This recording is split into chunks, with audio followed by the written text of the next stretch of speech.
नमस्कार, वीडियो की संख्या में देखते हैं माइंड मैप पर आधारित यानी बेस्ड ऑन माइंड मैप जो जीएस वर्ड का एक महत्वपूर्ण नोट्स है। तो इसमें देखेंगे इतिहास यानी भारत का इतिहास और यह प्रारंभिक परीक्षा यानी पीटी स्पेशल है। और यह देखें तो समीक्षा अधिकारी यानी आर ओ समीक्षा अधिकारी समीक्षा अधिकारी के लिए महत्वपूर्ण है। यानी आर ओ एग्जाम 2023 के लिए अति महत्वपूर्ण यह लेक्चर या अंक है इतिहास का, जिसमें हम प्राचीन भारत के इतिहास के अंतर्गत देख रहे हैं और पीटी के लिए अति महत्वपूर्ण अंक ये साबित होगा। कहने का आशा ये हुआ कि ये जो लेक्चर है यूपी पीएससी यानी उत्तर प्रदेश लोक सेवा आयोग द्वारा आयोजित आर एग्जाम 2023 के लिए, साथ ही अपर पीटी एग्जाम 2025 के लिए, जिसका पीटी एग्जाम 12 अक्टूबर यानी प्रारंभिक परीक्षा 12 अक्टूबर 2025 को प्रस्तावित है। और साथ ही MPSC, BPSC, RPSC, GPSC, UPPSC, साथ ही संघ लोक सेवा आयोग यानी यूपीएससी, यूपीटीएससी यानी अधीन सेवा चयन आयोग लखनऊ और एसएससी के लिए भी अति महत्वपूर्ण साबित होगा। साथ ही अन्य भर्ती परीक्षाओं जिसमें शिक्षक भर्ती है उसके लिए भी अत्यंत महत्वपूर्ण साबित हो सकता है। तो इस पर कई वीडियो माइंड मैप पर आधारित लेक्चर बनाकर अपलोड किए जा चुके हैं, वहाँ से आप इसको देख सकते हैं। प्लेलिस्ट में सारे वीडियो उपलब्ध हैं माइंड मैप के। तो इसमें देखें प्राचीन भारत के अंतर्गत जो लेक्चर बनाकर अपलोड किए जा चुके हैं उसमें देखें तो प्रागैतिहासिक काल पर बनाया जा चुका है, सिंधु घाटी सभ्यता पर भी अपलोडेड है, वैदिक सभ्यता पर, महाजनपद काल पर भी बनाए गए हैं, बौद्ध एवं जैन धर्म पर भी वीडियो बनाकर अपलोड किए जा चुके हैं और मगध एवं समकालीन साम्राज्य पर भी अभी लेटेस्ट वीडियो बनाकर अपलोड किया जा चुका है, वहाँ से आप प्लेलिस्ट के माध्यम से देख सकते हैं। आज के लेक्चर में जो देखेंगे वो हिंद यवन यानी मौर्योत्तर काल पर देखेंगे और हिंद यवन पर इस लेक्चर में चर्चा करेंगे। और शैव धर्म एवं अन्य संप्रदाय पर भी लेक्चर बनाकर अपलोड किया जा चुका है। और इसके बाद इसमें जो शेष हैं गुप्त एवं गुप्तोत्तर काल, दक्षिण भारतीय राजवंश और प्रमुख रचनाएं, यह भी शेष है प्राचीन भारत के अंतर्गत। तो इसको लेक्चर में कवर किया जाएगा, आगामी लेक्चर में इसको कवर किया जाएगा। तो आज इसमें देखेंगे हिंद एवं और मौर्योत्तर काल यानी मौर्य युग यानी मगध एवं समकालीन साम्राज्य के बाद वाला जो समय है या राजवंश है उस पर इस लेक्चर में चर्चा करेंगे। इसके अलावा जो विभिन्न लेक्चर बनाए गए उसमें मध्यकालीन भारत पर भी बनाए जा चुके हैं, आधुनिक भारत पर भी बनाए जा चुके हैं, उसको प्लेलिस्ट के माध्यम से आप देख सकते हैं। इसमें ध्यान दें तो प्रागैतिहासिक काल पर यह लेक्चर बनाए जा चुके हैं, वहाँ से आप इसको देख सकते हैं। इसके बाद मध्य पाषाण काल से संबंधित अन्य महत्वपूर्ण तथ्य इतिहास के बारे में जो साक्ष्य ये भी जानकारी जो अपलोड की जा चुकी है वहाँ से आप इसको देख सकते हैं। इसके बाद ताम्र पाषाणिक संस्कृति पर भी लेक्चर अपलोडेड है, सिंधु घाटी सभ्यता पर भी बनाया गया, उसको आप देख सकते हैं।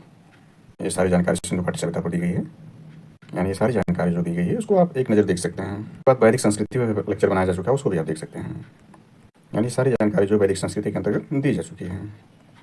वैदिक साहित्य के अंतर्गत चारों वेदों के बारे में और उनकी विशेषताओं के बारे में भी चर्चा की जा चुकी है पूर्व के लेक्चर में, आप वहाँ से महत्वपूर्ण रूप से इसको देख सकते हैं। जनपदों का उदय और वह देखें तो 8 जो महाजनपद उत्तर प्रदेश में हैं तो वो सारी जानकारी इसमें दी गई है, यानी 16 महाजनपदों से 8 उत्तर प्रदेश में, और इस संस्कार भी दिए जा चुके हैं, 16 संस्कार महत्वपूर्ण रूप से इस पर विस्तृत रूप से चर्चा की गई है। इसके बाद 6वें ईसा पूर्व के धार्मिक आंदोलन पर भी चर्चा की गई विस्तृत रूप से, वहाँ से आप इसको सारी जानकारी देख सकते हैं। अलावा प्रमुख जैन तीर्थंकर उनके प्रतीक चिन्ह भी आप पूर्व लेक्चर में देख सकते हैं, और यहाँ पर भी आप देखना चाहें तो 60 में देख सकते हैं, इसको हम चर्चा नहीं करें। इसके बाद जैन संगीतियाँ महावीर स्वामी जी के बारे में संक्षिप्त जीवन परिचय यहाँ पर दिया गया, उनके बारे में बायोडाटा है। बौद्ध धर्म के बारे में भी बायोडाटा दिया गया, आप इसको देख सकते हैं। गौतम बुद्ध जी का परिचय या बायोडाटा देखना चाहें तो इसमें देख सकते हैं, और बौद्ध संगीतियों को भी यहाँ दिखाया गया है, हिंद महायान में अंतर भी दिखाया गया है। उसके बाद लेटेस्ट जो लेक्चर बनाया गया था वह देखें तो इसमें जो था आपका मगध साम्राज्य एवं समकालीन राजनीति पर हमने जो पहला वंश देखा था आर्यक वंश या पितृहंता वंश को देखा, इसके बाद शिशुनाग वंश को देखा, इसके बाद नंद वंश मौर्य काल को देखा, ये सारी जानकारी पूर्व लेक्चर में दी जा चुकी है। मौर्य काल के अंतर्गत जो महत्वपूर्ण सामने पढ़ने का प्रयास किया उसमें अशोक को देखा, अशोक के ये सारे कार्य आप इत्यादि दिए गए हैं, इसको आप उस लेक्चर के माध्यम से विस्तृत रूप से समझ सकते हैं, देख सकते हैं। मौर्यकालीन प्रशासन, मौर्यकालीन स्थापत्य कला इत्यादि भी दिया गया है, इसको देख सकते हैं। इसके अलावा जो है मौर्योत्तर काल यानी मौर्य उत्तर काल यानी मौर्य के बाद काल में देखें तो कण्व वंश और शुंग वंश पर भी हमने चर्चा कर लिया है। यानी मौर्य उत्तर काल में देखें तो हमने जो चर्चा किया है उसमें आपका जो है कण्व वंश पर चर्चा किया और शुंग वंश पर ये सारी जानकारी दी है। इसके बाद आगे हम चलते हैं लेक्चर में जो देखने जा रहे हैं मौर्योत्तर काल के अंतर्गत जो राजवंश हैं उसमें देखें तो चेदी वंश को देखेंगे, सातवाहन वंश को देखेंगे, और इसके बाद जो आपका है यानी ये सब जानकारी है। तो चलिए शुरू करते हैं। सबसे पहले देखते हैं यानी मौर्योत्तर काल में सबसे पहले जो देखें तो सातवाहन वंश को देखते हैं, इसमें वेरी इंपॉर्टेंट एग्जाम स्टूडेंट्स हैं। चलिए इसमें देखते हैं तो देखें सातवाहन वंश, इसकी स्थापना देखें तो 60 ईसा पूर्व से 37 ईसा पूर्व में इसकी स्थापना सातवाहन वंश की होती है। अमरावती एवं प्रतिष्ठान राजधानी यानी इसकी अमरावती, आदमी का अमरावती देखें तो ये आंध्र प्रदेश में है, तो आंध्र प्रदेश के इर्द गिर्द जो इलाके हैं तो अमरावती एवं प्रतिष्ठान इसकी राजधानी थे। इन्होंने ब्राह्मणों एवं बौद्ध भिक्षुओं को भूमि दान देने की प्रथा की शुरुआत की। ध्यान देना है कि जो सातवाहन वंश के थे वह ब्राह्मणों एवं बौद्ध भिक्षुओं को भूमि दान देने की प्रथा की शुरुआत की। सातवाहन का अर्थ है सात, यानी सातवाहन का अर्थ देखें तो इसका मतलब है सात द्वारा संचालित। सातवाहन का अर्थ है सात द्वारा संचालित। पुराणों में आंध्र मृत्यु भी कहा गया है, यानी सातवाहन का पुराणों में कहा गया, आंध्र मृत्यु भी कहा गया है। क्षेत्र आंध्र प्रदेश, महाराष्ट्र एवं तेलंगाना, यानी इसके क्षेत्र जो सातवाहन है उसके क्षेत्र कौन से थे तो आंध्र प्रदेश, महाराष्ट्र और तेलंगाना थे। उत्तराधिकारी इक्ष्वाकु, यानी इसके इनके उत्तराधिकारी इक्ष्वाकु वंशी कहलाए।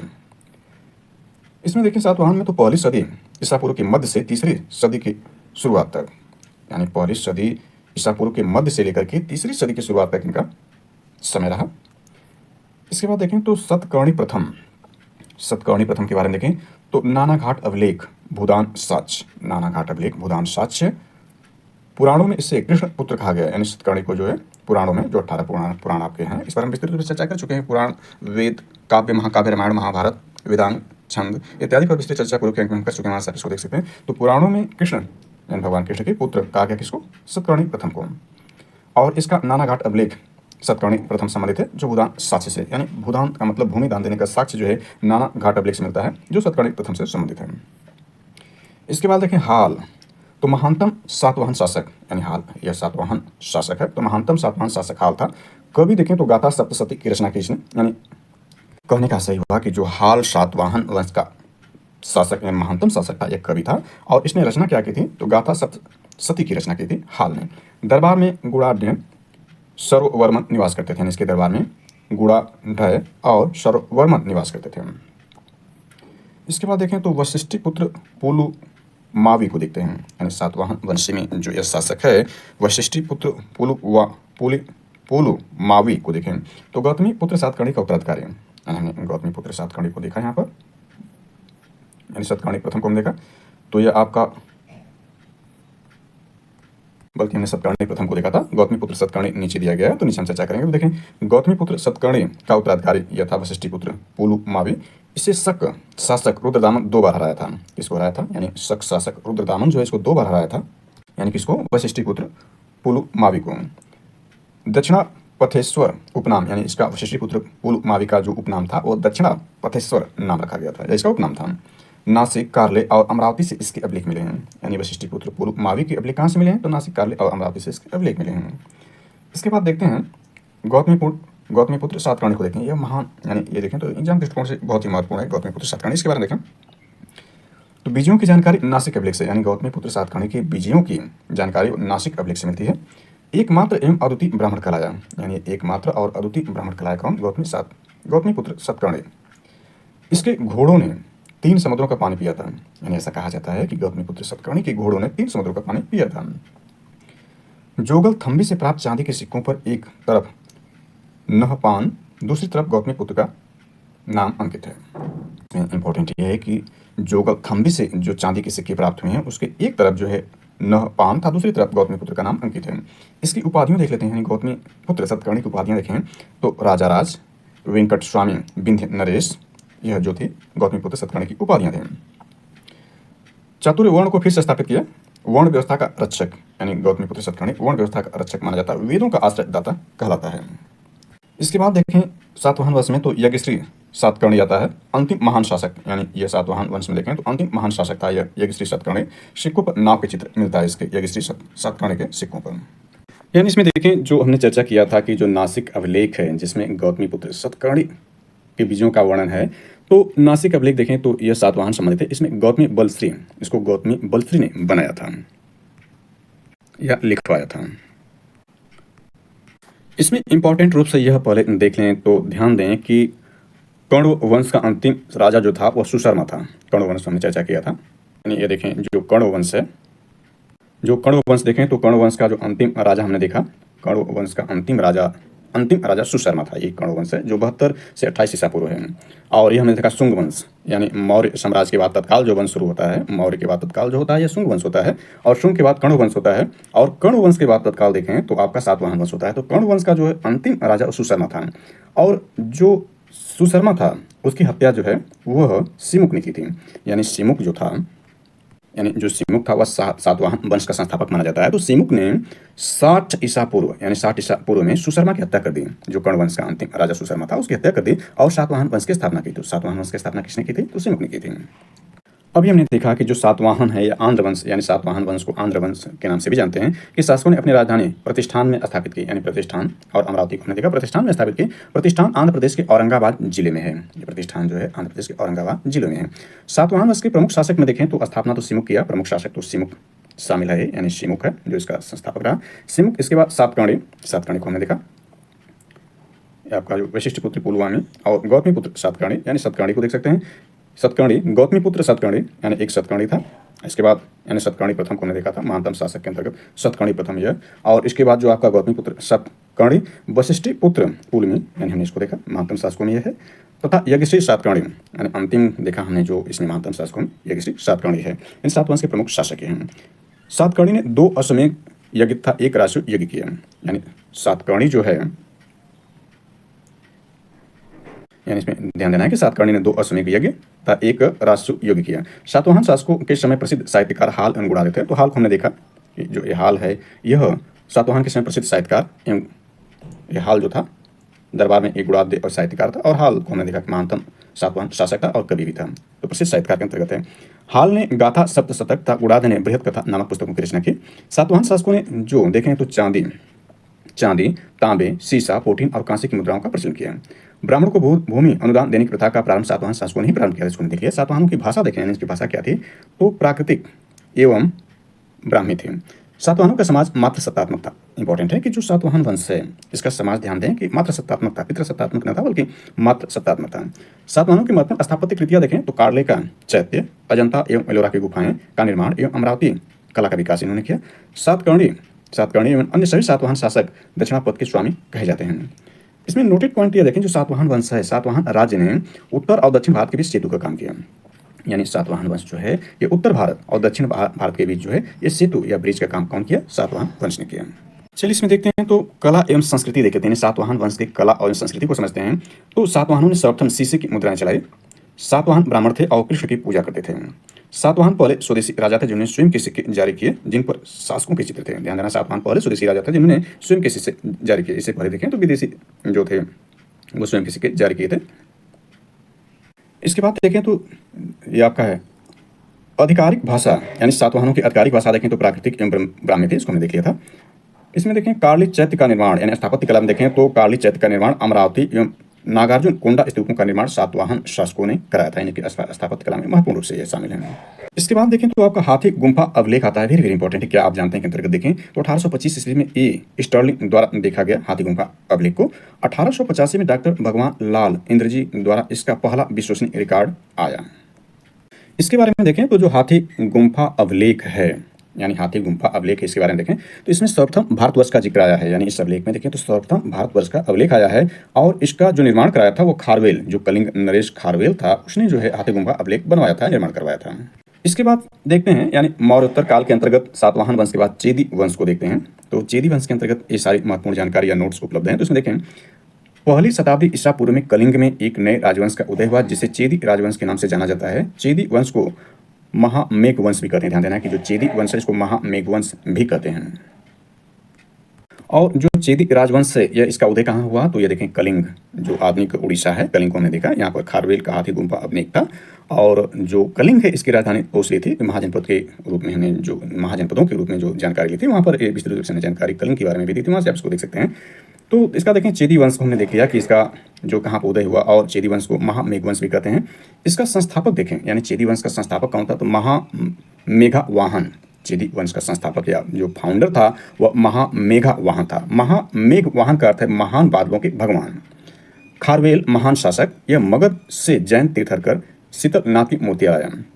यानी जो खारवेल था वह चेदी वंश का महान शासक था। यह मगध से जैन तीर्थंकर शीतलनाथ की मूर्ति लाया। खारवेल महामेघ का पुत्र था। जो खारवेल का हमने देखा, खारवेल जो कलिंग में हाथी गुम्फा अभिलेख को भी देखा, वही इसने ही बनवाया था, जिसमें सर्वप्रथम भारतवर्ष का जिक्र है। तो इसने क्या किया था कि मगध से जैन तीर्थंकर जो शीतलनाथ की मूर्ति लाया था, और खारवेल जो था यही महामेघ जो संस्थापक था इसका पुत्र था। इसके बाद हाथी गुम्फा अभिलेख जो 2 BCE यानी 2 ईसा पूर्व में यह बनाया गया हाथी गुम्फा अभिलेख। इसके बारे में देखें तो उदयागिरी पहाड़ी पर हाथी गुम्फा अभिलेख है, ब्राह्मी लिपि और प्राकृतिक भाषा में लिखित है। जैन लोगों को गांव दान में दिए जाने का उल्लेख इसमें है, और इसमें चोल, चेर, पांड्यों को खारवेल द्वारा पराजित किए जाने का उल्लेख है। यानी हाथी गुम्फा अभिलेख में देखें तो चोल, चेर, पांड्यों को खारवेल, जो कलिंग नरेश खारवेल था, द्वारा पराजित किए जाने का उल्लेख इसमें हाथी गुम्फा अभिलेख में, और इसी में सर्वप्रथम भारतवर्ष का जिक्र भी आया हाथी गुम्फा अभिलेख में। और अभी हमने देखा कि जो खारवेल था वो महान शासक मगध से जयंत तीर्थंकर शीतलनाथ की मूर्तियां लाया था। तो इन महान जो जयंत तीर्थंकर शीतलनाथ थे इनको बारे में थोड़ा सा जानकारी ऐड कर लेते हैं। तो यहाँ देख सकते हैं प्रमुख जयंत तीर्थंकर और उनके प्रतीक चिन्ह देखें तो यह शीतलनाथ आपके रहे, जिनकी मूर्तियां जो है वो खारवेल जो है मगध से लाया था। शीतलनाथ देख सकते हैं यह है, और उनका प्रतीक कल्प वृक्ष है, यानी कल्प वृक्ष प्रतीक चिन्ह है शीतलनाथ जी के। और संस्थापक देखें तो ऋषभ देव जी हैं, इनका प्रतीक चिन्ह ऋषभ है। और 24वें तीर्थंकर और अंतिम तीर्थंकर महावीर स्वामी जी थे, जिनका प्रतीक चिन्ह सिंह है, सिंह। और पार्श्वनाथ का देखें तो सर्प है, और इत्यादि सभी लोगों को इसमें देख सकते हैं। पूर्व के लेक्चर में हम विस्तृत रूप से चर्चा कर चुके हैं, इसलिए इस पर हम ज़्यादा नहीं चर्चा कर रहे हैं। केवल हम यहाँ पर देखने आए थे शीतलनाथ को देखें तो जो शीतलनाथ था जिनकी मूर्तियां जो खारवेल मगध से लाया था, ये शीतलनाथ जी हैं। चलिए आगे देखते हैं। तो आगे इसमें जो है वो शक जो वंश है या शक शासक है, इसके बारे में हम देखेंगे मौर्योत्तर काल के अंतर्गत। यानी यहाँ से देखें जो शक शासक हैं, यहाँ से आपका जो है भारत में यवन राज्य शुरू होता है। भारत में यवन राज्य शुरू होने पर भारत पर आक्रमण करने वाले विदेशी आक्रमणकारियों का क्रम देखें तो सबसे पहला जो है भारत पर आक्रमण करता है वह हिंद यूनानी शासक आक्रमण करते हैं। यानी हिंद और यूनानी जो शासक हैं वो इस वंश के शासक आक्रमण करते हैं। नंबर 2 पर जो होता है यही शक वंश के शासक आक्रमण करते हैं भारत पर। शक के बाद जो भारत पर आक्रमण करते हैं वो पल्लव वंश के करते हैं, और इसके बाद कुषाण वंश के जो है आक्रमणकारी या विदेशी भारत पर आक्रमण करते हैं। इसमें नोटिक पॉइंट है कि भारत पर सबसे पहले आक्रमण बैक्ट्रिया के शासक डेमेट्रियस ने किया। इसने 190 ईसा पूर्व यानी 190 ईसा पूर्व में भारत पर आक्रमण कर अफगानिस्तान, पंजाब एवं सिंध की बहुत बड़े भाग पर अधिकार कर लिया।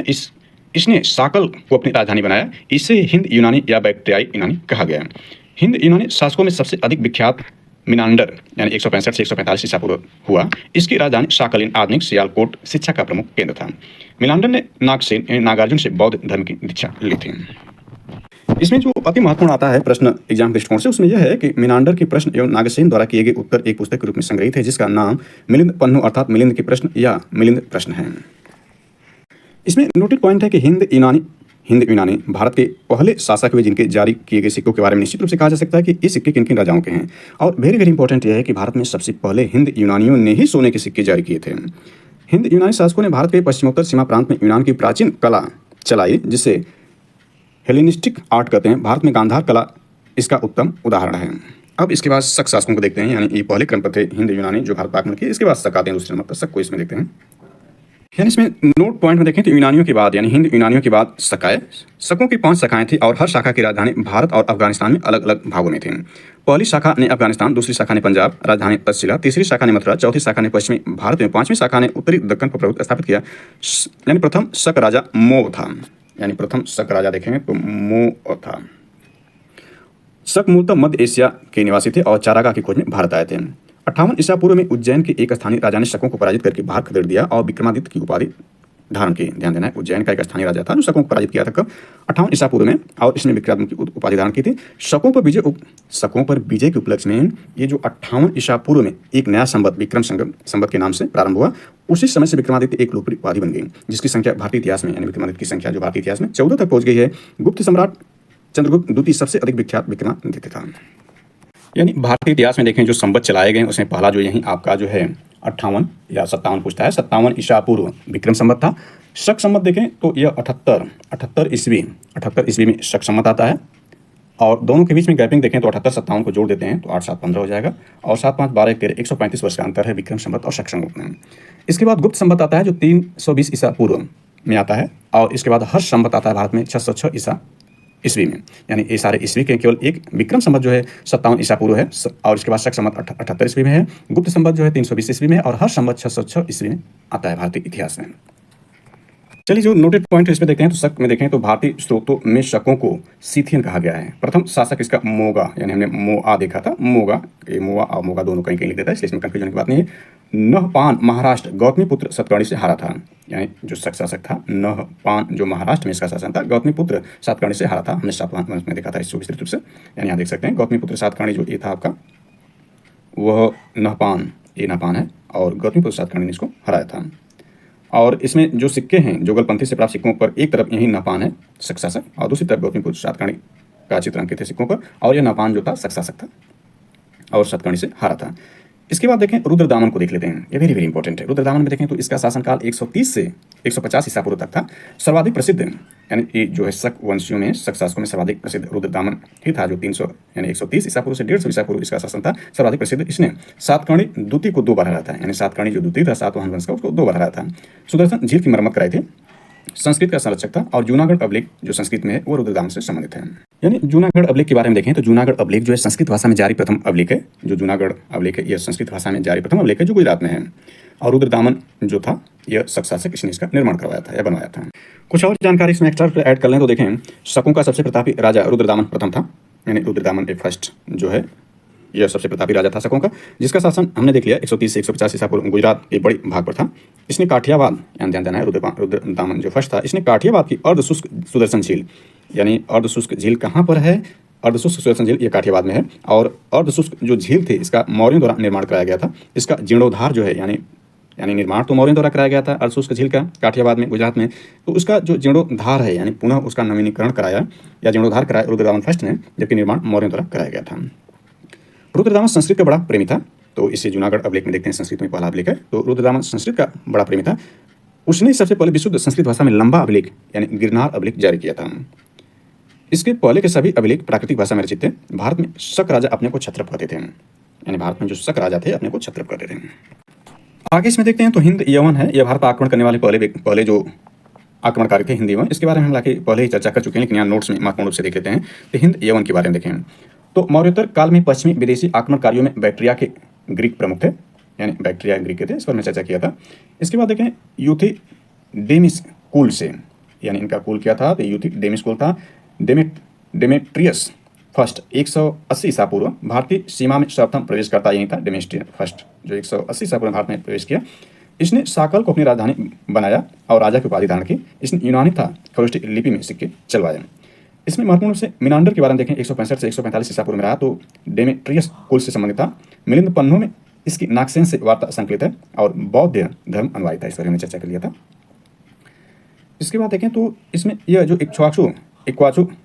इक्ष्वाकु वंशी थे, यानी सौर वंशी थे, यानी सौर मतलब सूर्य भगवान के कुल से ये संबंधित थे, इक्ष्वाकु वंशी थे। जैसे कि रामायण काल में देखें तो भगवान राम जो इक्ष्वाकु वंशी थे यानी सौर वंशी थे, या सूर्यवंशी चंद्रवंशी इत्यादि इतिहास में आते हैं। तो बौद्ध धर्म अनुयायी ये थे। ये सातवाहनों के सामंत थे, यानी जो हिंद यवन थे ये सातवाहनों के सामंत थे। तो जब हिंद यवन का समापन हुआ तो ये अपने को राज्य स्थापित कर लिए। संस्थापक इक्ष्वाकु था।